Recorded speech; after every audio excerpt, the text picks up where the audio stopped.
We tucked away in the corner, we in the boondocks, and we some of the wildest niggas in the city. You know what I'm saying? And I'm keeping it funky with you. The view side is crazy, man.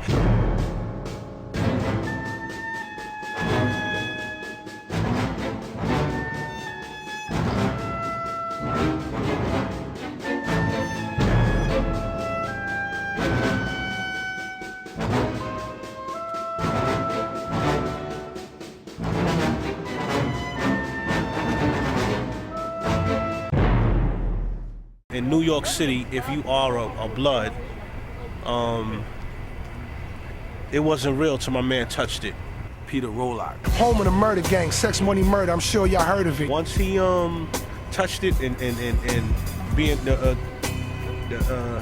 his realness, it transcended to the street. It was okay to be a blood. I think the first real set that was really out on the streets and really flagging and really going wild with Sex, Money, and Murder. They had the original Sex, Money, Murder clique before Blood, before all of that, and they took that and made a transition and came home to this way of life that we live. We grew up since we was 5th grade, you know what I'm saying? Just running around crazy, going to Kiss Bay to play ball and all that. Niggas came up and said, and said, look, I'm tired of being broke. I'm gonna figure out, I'm gonna take what the niggas give me and I'm gonna try to get my way out of here. When we came up, he was more leaning towards the streets and I was leaning more towards basketball. There was a time over here where niggas was killing each other because there was no competition. Nobody couldn't fuck with niggas from this area, you know what I'm saying? So by that happening, they brought niggas in this area together, you know what I'm saying? Now my sister could walk in the building and ain't gotta worry about gunshots flying over their head. I don't have no choice but to respect it. Niggas can say what they want about P, he was a good nigga, you know what I'm saying? You look in his face, you'll love to hang around this nigga, you know what I'm saying? It was nothing, no walking around and flipping on niggas and all this shit and all that. Pete never got nothing popping in Soundview. Everything was outside of Soundview.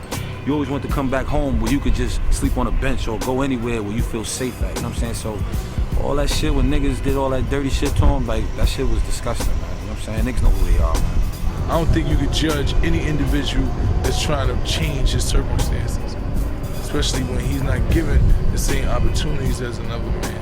When they come up in here and all he knows and he figure out how to utilize what he knows to get himself out of poverty and get himself out of a bad situation.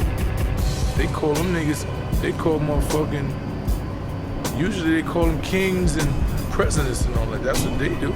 I guess you could consider Soundview like you could consider East New York like the pink houses or something. This is the pink houses in the Bronx. We got niggas that king this kingdom, niggas that brought up from here and gave, even though it's negative shit shot on it, these kids around here have some type of sense of people know my block. You know what I'm saying? Or when they go to school, like I'm from Soundview, it gives them some type of sense of, well, we just not nobody.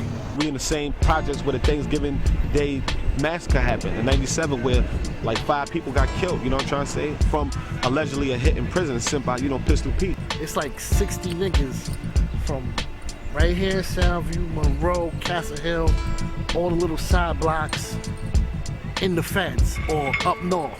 The feds got this area under a microscope. They exaggerated crazy with this shit. The FBI has been in this project here since the end of '94, and it's been mild now, because finally niggas in this neighborhood know, yeah, I could get 40 years, life sentences and 20 years and 10. They giving those out.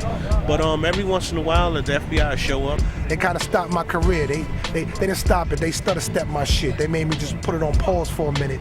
You know what I'm saying? They was calling the radio stations. They was, they got at Chris Robinson. They confiscated my reels from all my video shoots.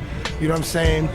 They had to bring me down to the district attorney's office. I had to sit in front of a FBI agent, ATF agent, the district attorney, her assistant, you know what I'm saying, and explain what's what, you know what I'm saying? And kind of fuck me up, you know what I'm saying? They calling the labels, the industry niggas were scared to deal with me. So I had to step back, like, you know what I'm saying? They didn't want to take my meetings at the labels, nothing. They was like, what is this dude into, you know what I'm saying? So I just stepped back, let them digest that shit, and now we back at it. In a positive way, in a good way, it's nothing negative. Bang Bang Boogie, we're not a gang, we're not a group, we're not a crew, it's a machine.